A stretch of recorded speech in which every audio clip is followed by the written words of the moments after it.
flipping it over, you also have this amazing, beautiful family.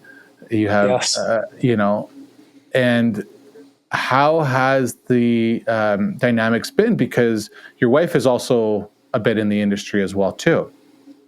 She was. She was. And was. It was. Now you're going to poke the bear, aren't you? That's right. Just in case she's listening, It's okay. It's okay. I applaud anyone who is able to work with their significant other. That actually was my goal, for this to become a family business. It's already a family business. It was a family business before I came on board. It's a family business now. I wanted my family to be more prevalent, but I've still got a lot of growing to do. And we had a lot of opportunities working together. We decided to give parenthood another shot. We've got a 3-year-old, Olive Grace, that we love to death, but neither one of us are in our 20s anymore. We'll just leave it at that. I'm 54, so having a 3-year-old in my 50s was, boy, I tell you what, quite the endeavor. I wouldn't trade it for anything in the world, but the home life and the work life being meshed together was too much for our relationship. So she has since left the company, and we are doing 100% better as a couple. I love that. Than we were when she was with the company. And we had a wonderful time. And she is, it's a huge loss not to have her on board. She did an incredible job. I wish that I had her back here all the time. But this company, it's not the end all be all for me, and my family is. So that is far more important. Reagan Weiss said it down there in Tampa. The most important decision you ever make in your life is the person you marry. And I just got goosebumps again, just like I did when he said it. And I went up afterwards and I showed him the text that I had sent my wife right after he said that. And we gave each other a big hug, might even have shed a tear or two. But that's more important, in balancing. And the good news is one of my daughters is working for me now. So I have that's awesome. Taken a very hands-off approach on that one, and am letting the staff manage her. And I am constantly trying to pull myself out of the day-to-day. This summer is, we're super busy during the summer, as I hope most everybody is. And, being pulled back in at times.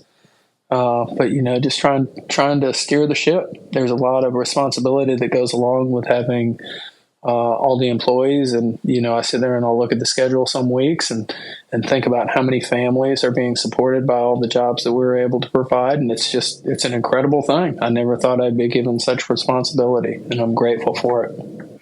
I do love that. And thanks for sharing, because it's one of the things I also feel at times as a business owner. And I look at how many jobs are out, what's happening, and the men and the women that work for our company that are being supported by how successful this company is going to be. And the continued culture that we try and build and grow on is, it's amazing to see that. And when husbands have their wives come by at an event, or vice versa, or they're bringing their kids by the office, or even some of our drivers have their kids that are, in their 20s coming out to help out. I know one of our drivers, he brings his daughter out a lot, and she does circles around some of our guys and works faster up and down the stairs. She's hustling boxes back and forth and killing it. And I'm always like, when can you drive a truck? Like, when can I get you started out, managing another crew? So she just smiles and laughs at me. But, it is great to see, and having that type of dynamic in there is great. When we expand on that, how does Mr. Shipman balances his time? Between working all the time, because I've seen some of your posts. You are sometimes at the yard at like 5, 6 in the morning, dealing with, whatever's shit, whatever's going down, that whatever morning, opportunity is happening that morning, and and making sure that it is a successful day. But then also, it's a Saturday morning that you're doing it, or a Sunday morning, and you're trying to deal with this and run out to church and manage life and spend time with your daughter and your wife. Yeah. Like, how is that working? What's your dynamic? Give me some tips. I would say it's not working. It's not working. I am at my best early in the morning. My sweet spot is probably 4 to noon. And that doesn't work well for my wife, because that means she has to get Olive up every single day and take her to preschool. And some of the most magical time that I get to spend with my daughter is when she gets up in the morning, when we're just laying around, when we're getting our breakfast together, when she's asking me questions. Just the magic of our relationship happens more, I think, more so during the morning than any other time of the day. When it's just her and I, and she's just waking up, and she isn't over energized or anything of that nature. That's the special spot. So my big struggle right now is balancing my desire to help the company be as efficient as possible. And I think I do the best job of that when I'm in first thing in the morning, and being the best father I can possibly be and the best husband, which I also think occurs in the morning.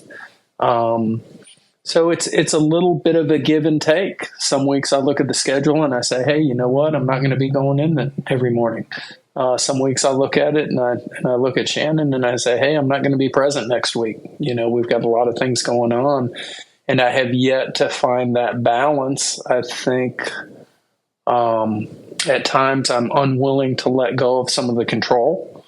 And that's a big opportunity that I have, that I think that I'm going to do it better than everyone else. And I've heard so many of the successful people out there talk about letting go and helping others achieve their goals. And I think I'm starting to let go more, but not enough yet.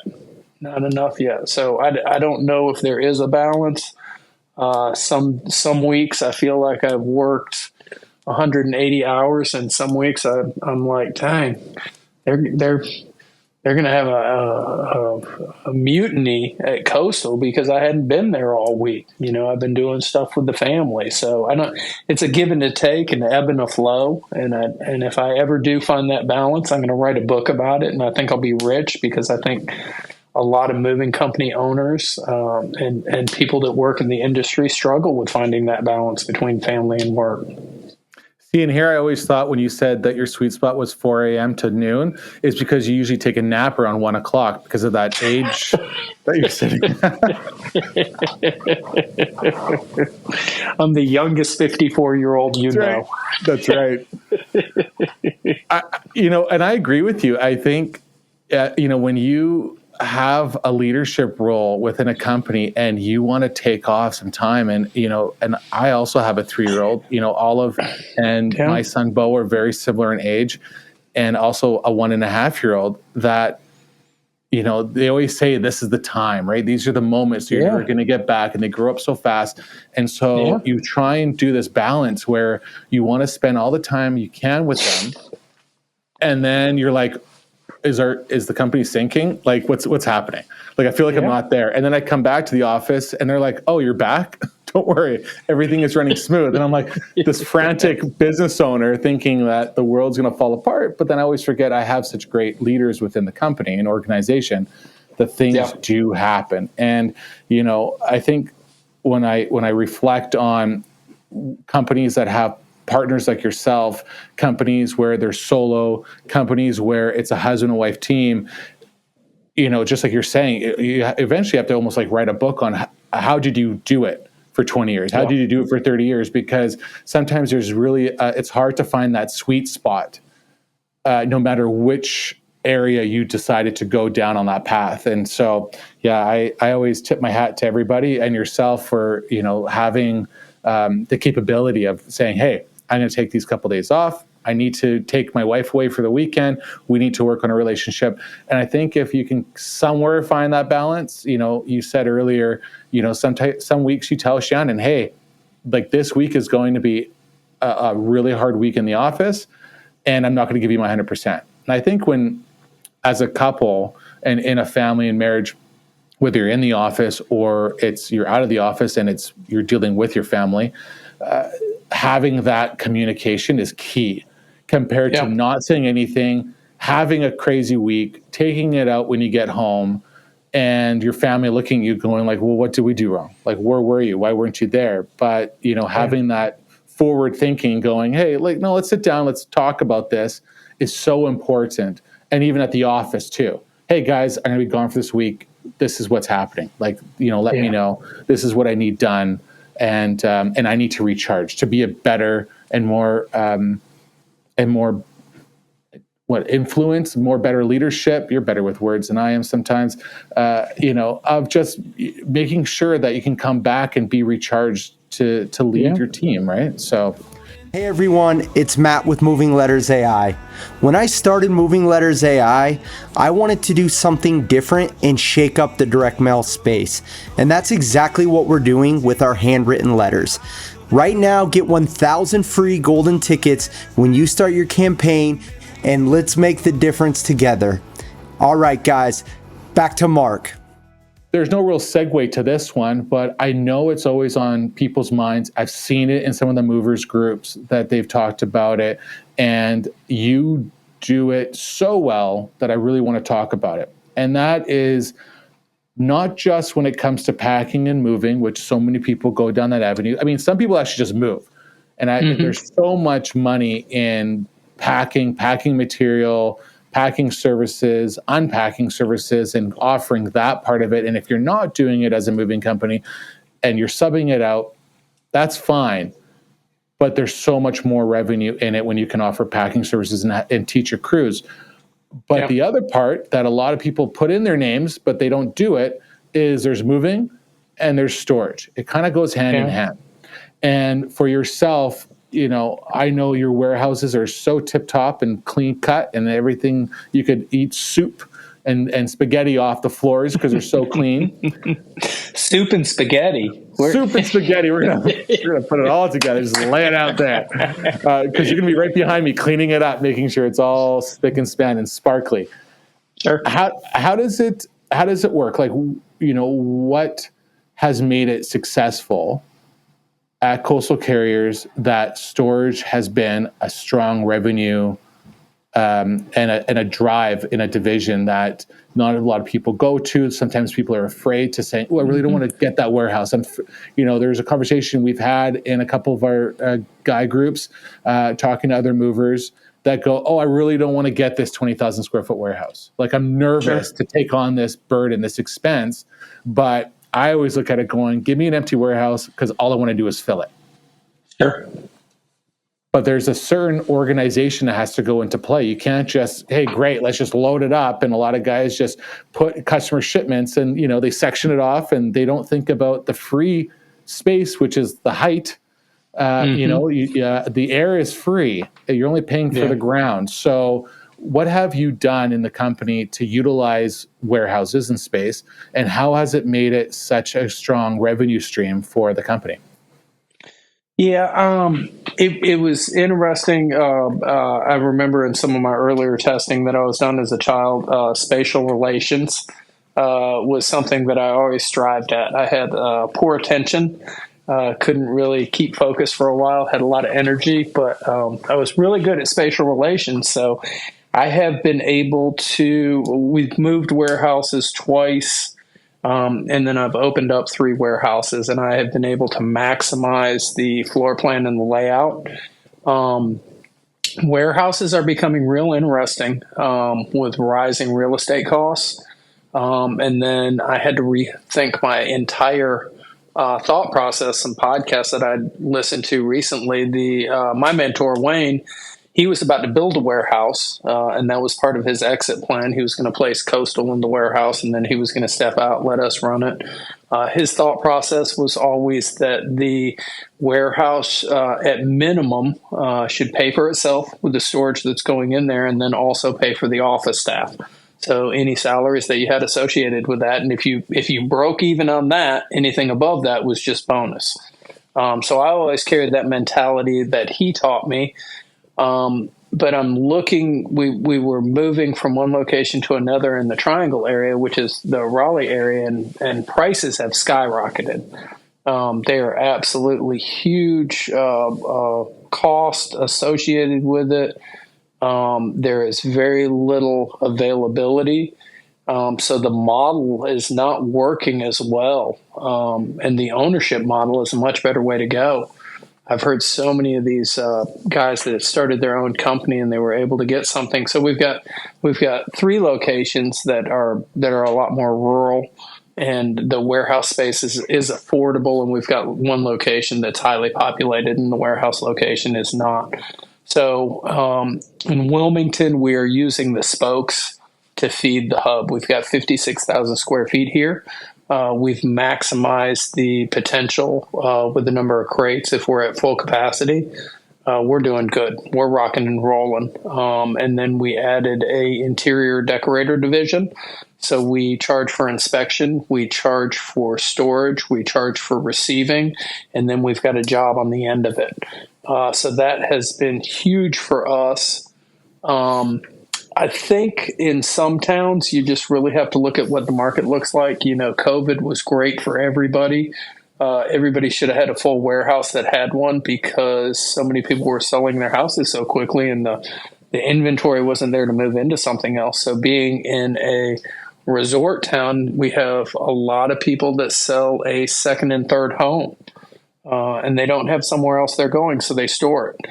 You know, we've got a lot of people that are moving to the south. So between North Carolina and South Carolina, more building permits and more neighborhoods are being built. So people are selling their house up north and moving down. And when they have a one-stop shop that can transport from up north, come down, put it into storage, and then deliver out, single point of accountability, that has also been a huge selling point that has made us able to continue to keep it at a 80-90% capacity at most times. Mover Marketing AI is changing the game for moving companies with their innovative digital marketing solutions. I've been working with them on my SEO and website, and the results are incredible. My online presence has improved, making my site both visually appealing and highly visible to potential customers. But that's not all they do. Mover Marketing AI offers a full range of services, from engaging social media management to robust branding, advertising, and public relations. They help you build a strong, trustworthy brand. If you're ready to elevate your moving business, I highly recommend Mover Marketing AI. They've been a game changer for me, and they can be for you too. Thanks to Mover Marketing AI for sponsoring this episode and for their support. And a fun twist: this isn't actually me speaking. It's a digital replication of my voice using AI. Pretty cool, right? Now let's get on with the podcast.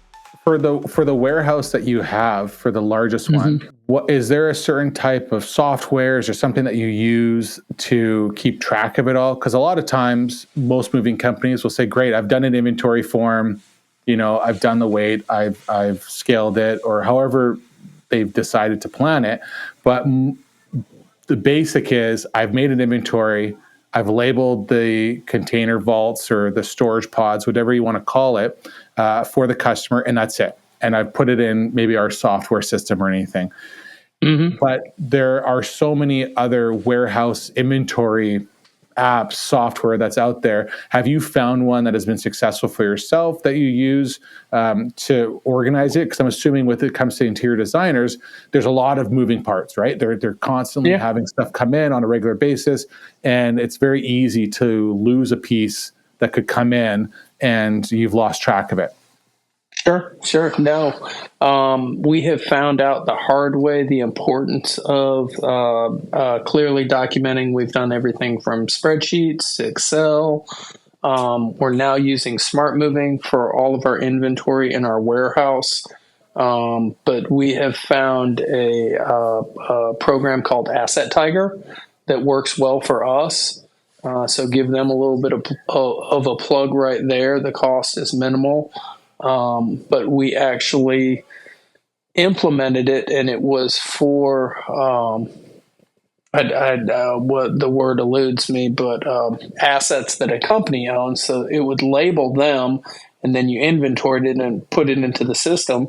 But it wasn't made for interior decorators. So I'm not even sure if there is any programs out there that interior decorators can use. But one of the things that it allowed us to do was give the interior decorator access to see what had come in and come out. So it took the step of us having to communicate with them, and they could just log on and they could say, hey, I want this, this, and this delivered.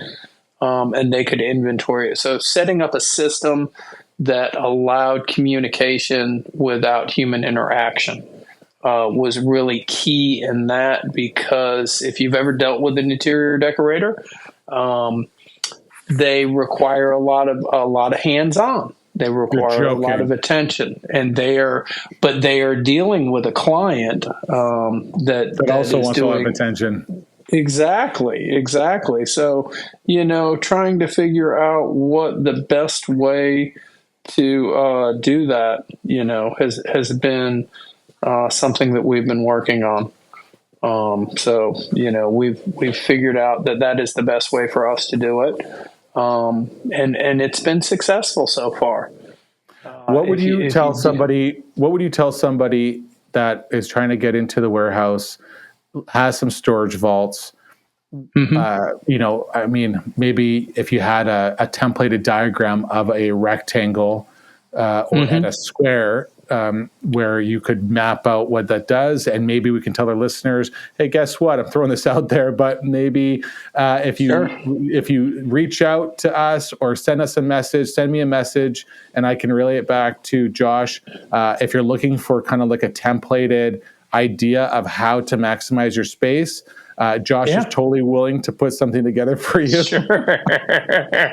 I'd be more than happy to. I actually talk about putting you right on the spot. That. Yeah, hey, anytime. Send me a video. Let's do a FaceTime. I will help you figure it out.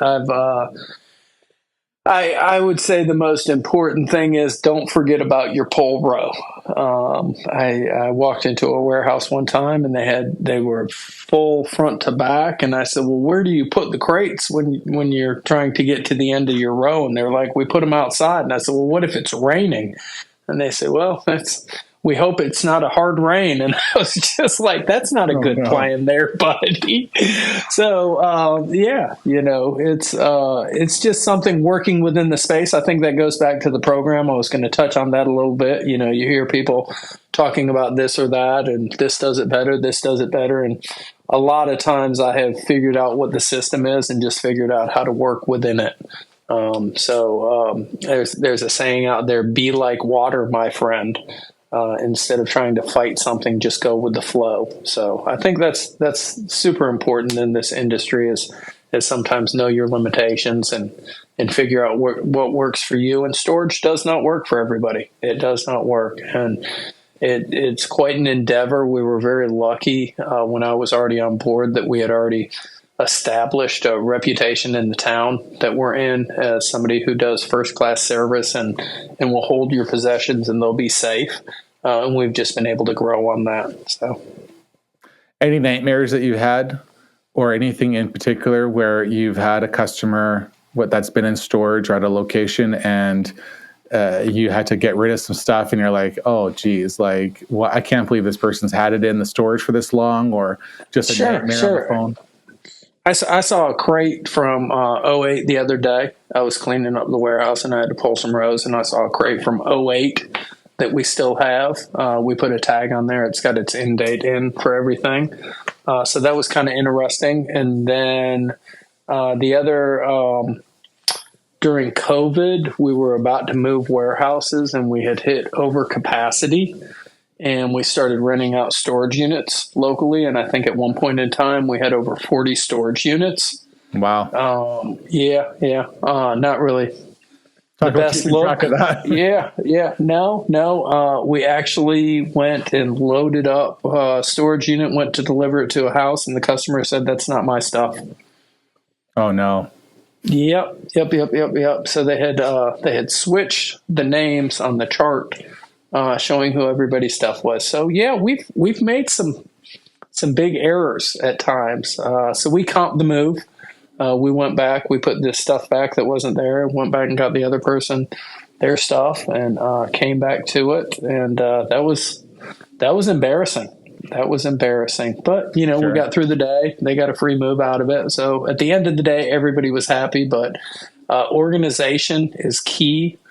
And I can't emphasize that enough. I get awful anxiety when I see people's warehouses and they've got stuff taped off.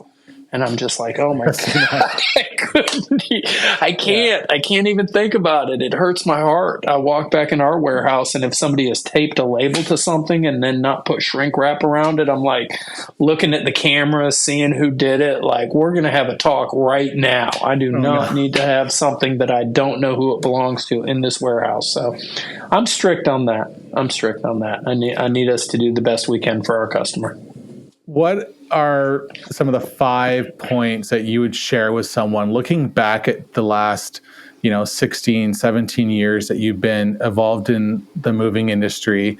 You have, taken on almost every single role, if not you have taken on every single role within the company, that you would look back and say, hey, if I came into the industry now wanting to start a moving company, what would be 5 points that you'd want to share with someone that says, hey, like, these are some of the top 5 things to look out for, things to keep in mind?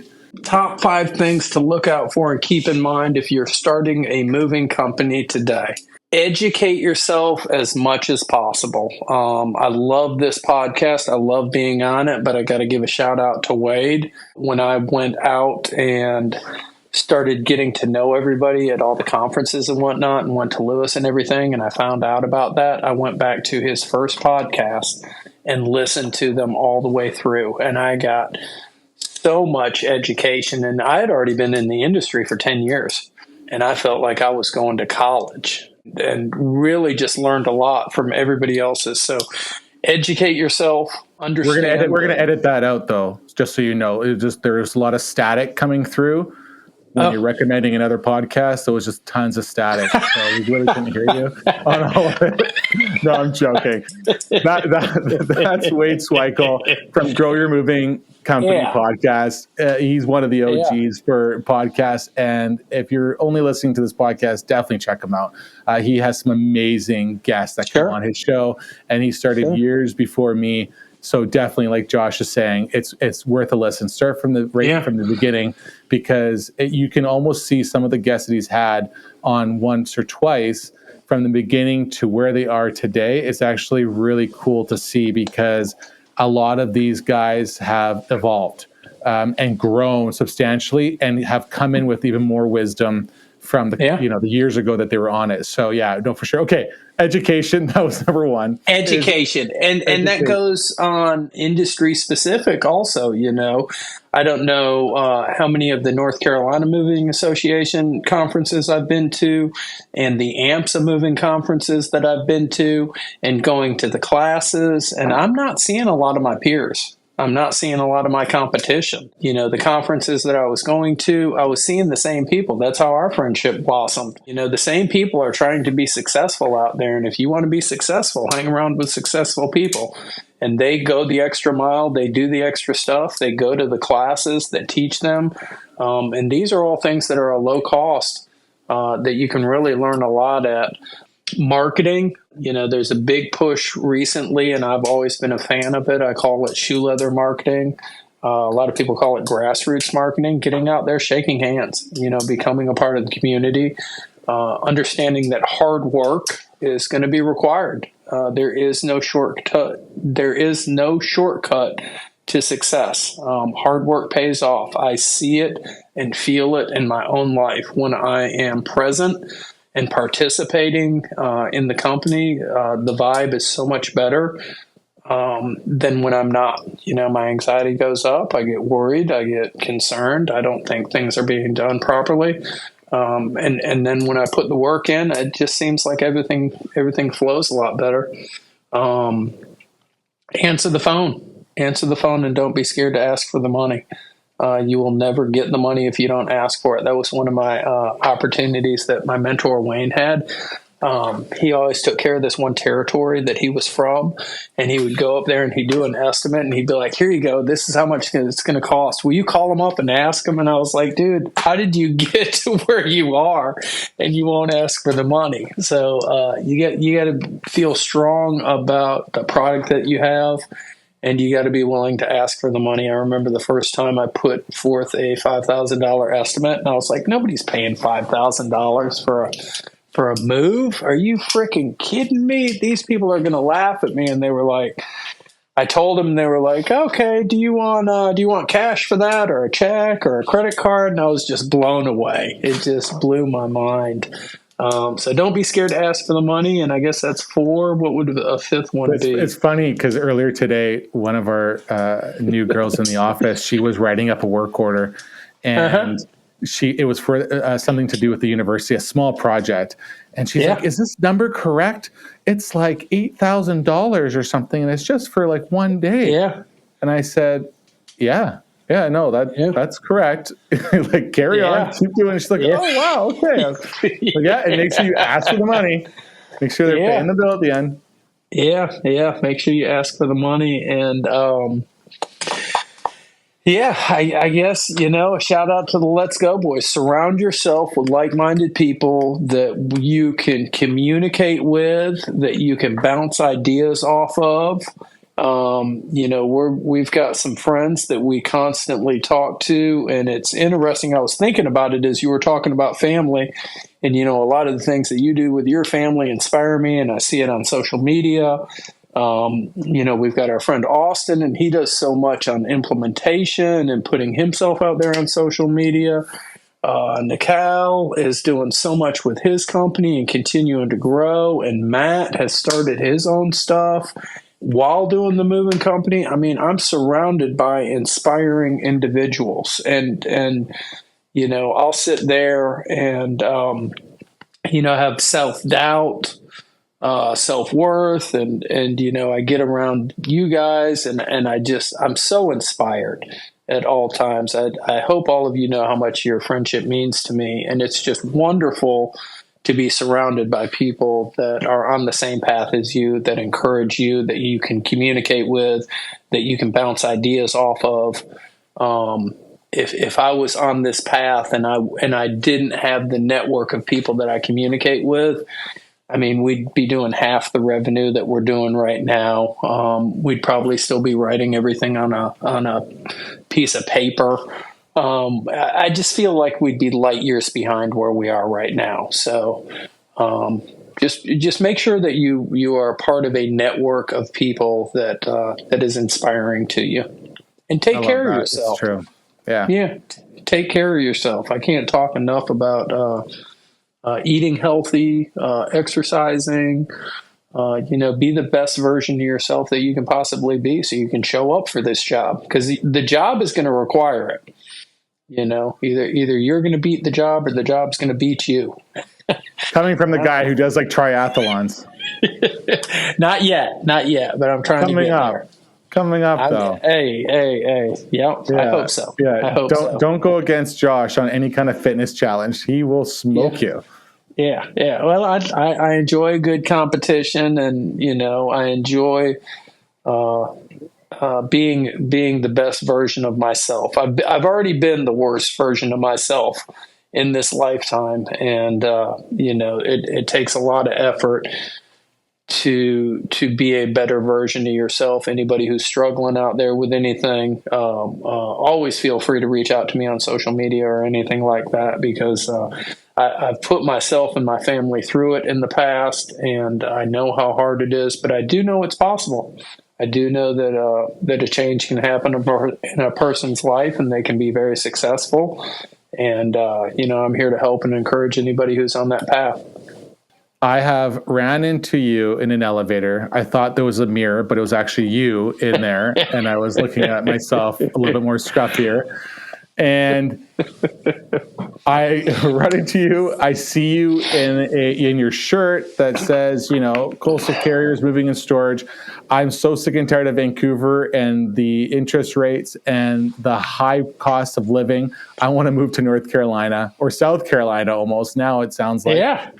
And give me an elevator pitch. Why would I want to go with your company to be the mover of choice when I relocate? Mark, I tell you what, we're going to take care of you like your family. We're a one-stop shop. We're going to be able to load all your possessions up. We're going to bring them to North Carolina. We're going to put them in our climate control warehouse until your new home that you're building on the waterfront is ready.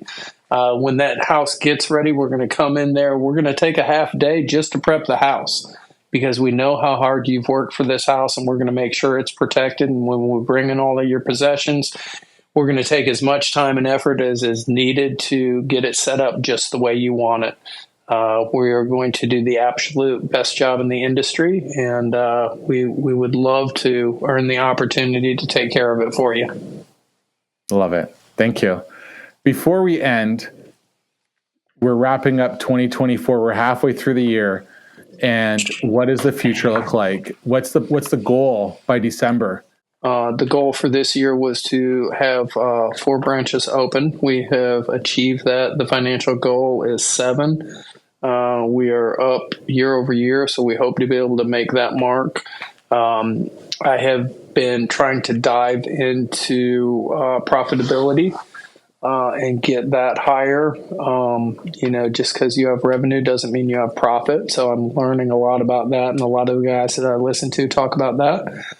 And just providing the best possible workplace for these young men and women who are out there who are trying to get into the workforce. It's a crazy world out there, and there's got to be some stability. And I feel like Coastal Carrier is a great, safe place to work that provides a lot of opportunity. And for some reason, I have been given the keys to the castle. So I take that responsibility very seriously. And, my goal is to help as many people along on their path and create as many opportunities as I possibly can for them and their families. What's 1 or 2 things that you guys have implemented this year to have that within the company, like to make it this fun workplace that people want to come and work for? I don't know. I guess some of the friendships that we have, the gatherings that we have. Our Christmas party was off the chain. We had 100 people here. We were hooting and hollering in the warehouse. We try to make sure that we constantly have snacks, refreshments, hydration for the guys on the truck. We try to make sure our equipment is tip top. Man, we're just a fun company to work with. And I just, when I am on my game, when I'm exercising, when I'm getting my sleep, I'm a pretty fun boss. I'm a pretty fun boss to have. And I bring the energy every time. Those who have been with me at conferences and whatnot, they know I'm not quiet. I'm not a quiet guy. So I think bringing the energy and allowing people to know that work can be fun. And I think they embody some of me and go out and they have a good time also, because we're just, we have a good time. We laugh and joke and play. We take it serious. We have the hard conversations when we need to have them.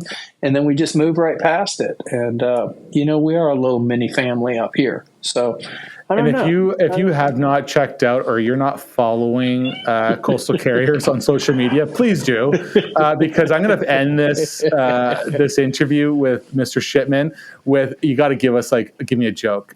I want to. Oh, geez. I don't even know, dude. I don't even know, because we do the Monday Punday. That's right. We just, you can't put me on the spot like that. I just, usually we have them planned out a little bit. They'll give me about 10 jokes and they'll they'll let me pick them out. But yeah, if you put me on the spot and ask me to be funny, I'm not. So I wish I had one for you. I should have lined one up. That would have been a good one. We'll try and line one up in another segment for sure. There you go. And then you also have Wellness Wednesdays as well too. And that is also a day that you try and take off and work on yourself as well too. Do you not? Yeah. This summer I have not been very well on Wednesdays, but we try. That's something a lot of us in the recovery community. Self-care. If we don't take time for ourselves, if we don't take time to enjoy, to show our gratitude, to meditate on where we are in life, to make some plans, to make some goals, it's not going to happen. You're going to get wrapped up in the day to day. So Wellness Wednesday is kind of a way for me to break up the week. As business owners, it's 24/7, 365. So, it's always on. So actually, when you talk about time management, I'm glad you reminded me of that, because I need to get back to that, because that's actually something that I have to manage, is my time off. So I meant to, because I haven't seen any of these posts lately, and I had to step in and start doing my own Wellness Wednesdays, because you motivated me to kind of go, oh geez, like this is actually a great concept and something that I should think of myself. And I haven't seen enough of your posts. So I'm glad that I would give you that reminder that yes, it's the summertime. Yeah. But, today is a Wednesday, and at least we're taking some time away and sharing some love. So I really appreciate it, Josh. Thank you so much for giving me the one-on-one Thank you, Mark. And coming on as a guest, because it's always a pleasure. Thank you. I appreciate it. Perfect. And until next time, for all the listeners, make sure you check us out on Apple Podcasts, Spotify. We're also on YouTube, Amazon Music. We are everywhere. And you also can check out our new website at Movified.ca, where you can also find all of our episodes live and follow us on some of the social media channels. Thank you so much. Until next time. Live from the brand new refurbished Movified studio. That's right. So for those watching, Mr. Shipman gets the first taste of the new setup. So it was time to spruce it up and make it look good. You're doing great, Mark. You're doing great. Thank you, buddy. Thank you so much. Hi, I'm Mark Hershey with Salmon's Moving and Storage. Today, I want to talk about tying up training. Why? Because this is Netflix grade quality training. It's not those old videos and VHSs that you got hiding in your office somewhere. It's online, it's easy to use, they're short videos, but they get to the point. My new employees, these guys run through these training programs, there's tests at the end, and they're coming out going, oh, I'm ready to rock.